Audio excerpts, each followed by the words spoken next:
Alright, you beautiful peoples of the interwebs, me Glinia, Cheapskate Gaming, and on today's show we're going to do a little review of a game called Tchia. And if you just need to know, it's available now for your PS5. It's also on other consoles, but it's part of the extra plus extra content, so essentially you can get to play it for free if you've got that content. So what is it, Tchia? So Tchia, it's a tropical open world adventure, and it takes place in New Caledonia, which is a tiny island in the Pacific Ocean. And you get to play as Tchia, a 12-year-old girl who has a special gift, and her gift is that she can do this soul jumping thing, which allows her basically to take control of any animal or object she can find. You embark on this journey to rescue her father from the evil tyrant Meavora. It's all pretty normal stuff for, say, a children's cartoon, early in Saturday morning type cartoon stuff. But anyway, the game offers a lot of freedom and variety of its gameplay as you can explore the vast and beautiful world full of secrets and surprises. You can climb, you can glide, you can swim, you can sail, and you can do the aforementioned soul jumping, and you can use that to get around the island in different ways. There are different islands as well, and each island has its own landscape. It also has its own culture, musics, and challenges on each one, so there is a variety of gameplay locked up within there. You can also interact with many of the characters inspired by New Caledonian folklores and traditions, who will either help you or hinder you along your quest. You can customise Tchia's clothing, and you can also customise the boat as well that she's on. There's hundreds of unlockable items within the game. And you can use different tools such as your flashlight. You have a slingshot which you can shoot like coconuts out of the tree. You've got a compass which you will need to help you find your way around. I'll explain a bit more about that later. And then there's a camera as well for taking photographs. You can also jam on your ukulele. You can do that at any time, but there's also little trigger. You can also trigger special events such as attracting animals and changing the weather and time using the ukulele. That becomes very useful within the game. Anyway, so I'm going to go on about some of the things I really liked about the game now. So the game has many positive aspects that make it enjoyable and charming. The setting is unique and colourful, with especially the sunsets. They're stunning with almost like Disney style sort of 3D animated cartoons. They do look really nice, and I did enjoy certain aspects of that, but they don't always, and we'll get into that on the later part of the review. But the other thing I'd point out is the cutscenes of a high quality animation style, and they really do look like a Pixar movie as well. It's voiced in a traditional language to add authenticity. Now, some people will either like that or won't like that, and I think it's some sort of like dialect of French. But you know, especially for younger viewers, they may not be able to read the text, so that might be a bit of a problem because the game is designed for younger people anyway. So let's move on now. With the music is definitely one of the highlights of the game, with this sort of charming and immersive dynamic soundtrack that also adapts to your actions within the game. I'm also impressed with the way the ocean looks, only from the outside though. From the inside, when you dive under the ocean, for some reason it just doesn't look as good, but on the raft when you're sailing, I was impressed by the beautiful sort of hues of blues and turquoises. And you can also jump off your raft and go diving, and you will need to in certain parts of the games because you'll need to go and get pearls and things like that. And so, talking about things like that, there's also mini games, so you can do yacht racing. There's like these little shooting ranges that help you win trophies. What you do with them, I'm not 100% sure with the trophies. You can actually possess the trophy and go running around the map. That's a weird thing, but there we are. And there's also these little sub games where you play the ukulele along, and it's basically one of those time and press type mini games. Being able to possess the animals is interesting and fun, especially when you can get hold of like the animals like the birds, because that'll allow you then to get a bit of height above the map and traverse the map a little bit quicker.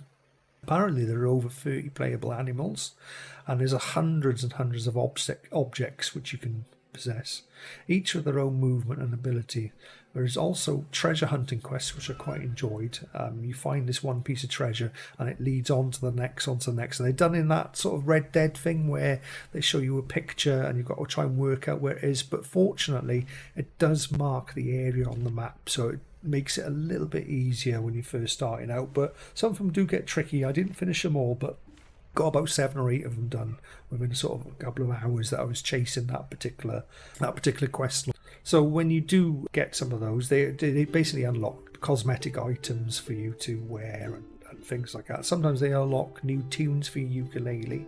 And the other thing is there's docks within the game. So traversing can be a little bit cumbersome at first, but once you open up the docks that you arrive at, that'll allow you then to fast travel, which will make exploring a little bit more convenient and faster the further on the game you get. There are different interesting ways as well. The enemies in the game, they're a bit strange, the enemies. I didn't manage to get any on my capture, simply because I'd already destroyed a lot of them. But they're like these weird paper ribbony things, and essentially you've got to kill them with fire. But you can do it in many different ways. You can set traps, or you can possess, like one of the ways I was doing, I was possessing a lantern, and then I was coming out and throwing that lantern at them and catching them on fire, and that seemed to work quite well. So it's quite interesting sort of way you can use different objects then to fight the enemies. Also quite unusually, it's a game for younger players. Now obviously I'm an older guy myself, but I can understand the need and the want for, say, if you've got younger children in the house, to have something that you can sort of sit down and play with them, or have them watching. And I can imagine my great niece is really enjoying sort of watching something like this as I played it, or even joining in and playing it as well, and me just taking over the harder parts. So definitely, if you've got younger children in the house, there could be a massive benefit to a game like this. Because it doesn't involve blood or gore, although there is sort of very mild themes of violence in that. There is a weird enemy that you've got to take out.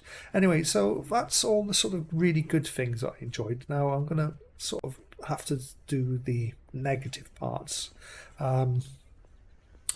However, the game also has some drawbacks that made it less appealing and polished.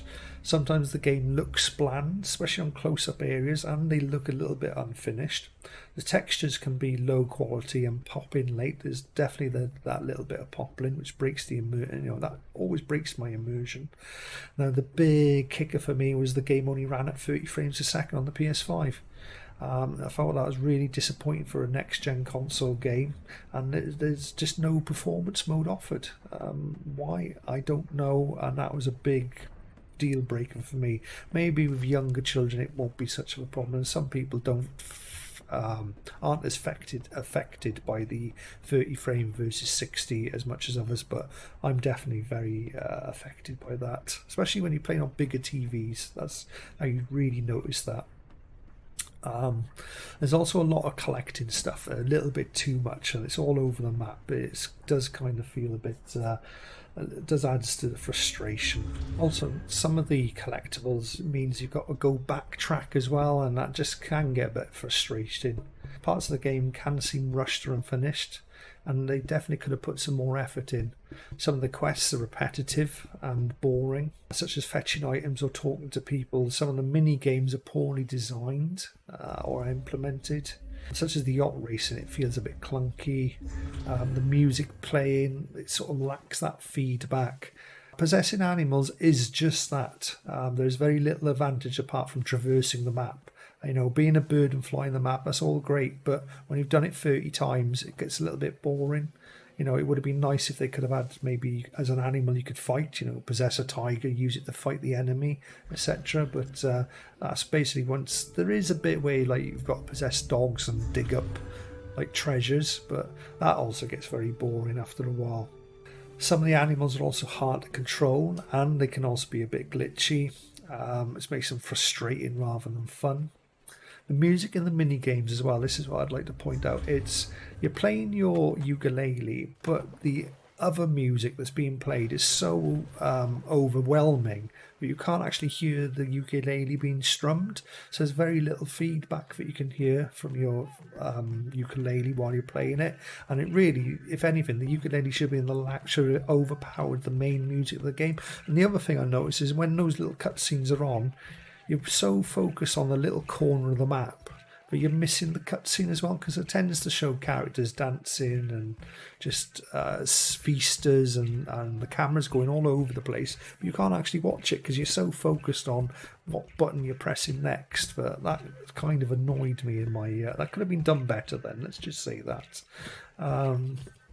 Also, I'd like to point out that the quest lines can be confusing for younger players. Even I was getting a bit confused sometimes, as there's no real quest marker or objective of where you're supposed to go next. You're supposed to open up your map, but then you've got to read what you've got to collect.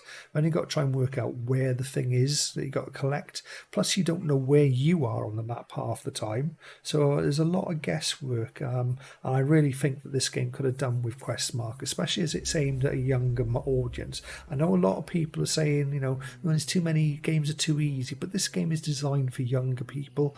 It needed to have that sort of that easier guide within the game itself. And also the other thing I'd like to have a little moan about is the idea of these shouting posts that you reach, aka like getting to your eagle in Assassin's Creed. Come on guys, you know, you get to the shouting post, you shout, it opens up all the little bits of the map that you need to go and explore. One, then there's no challenge to them, you just get to them. There's not like Assassin's Creed where you've got to go a tower, or Far Cry where you've got to climb a tower or anything. And essentially it's been done to death now. Surely there must be a better way of doing this. And also her shout is really annoying, and I mean really annoying. Anyway, what did I give Tchia? Overall, I gave it a 6 out of 10. I can see there's a lot of potential, there's a lot of charm in there, but it has a lot of flaws and limitations that prevent it. Because it could have been a really great game, just a little bit more effort, a little bit of fine-tuning these areas where I've had the problems with. You know, the exploration, the adventure, the music, the culture, the cute animals, all that really good. But it definitely needed a little bit more challenge in certain areas, a bit more polish and a little bit more innovation. If it had had that, Tchia could definitely have pushed the 8s or 9s, but the way it's come out now, as is, it's a 6 out of 10 game. If you've got younger family members, definitely worth a look. As it's free on your PlayStation Extras, definitely take a look there. But would I buy it as a full price piece of software? No, definitely not. I'd wait for a deep sale on something like this. Anyway, I hope you've enjoyed the review. This has been Glyn, Cheapskate Gaming, and we'll see you in the next one. Ta-da now.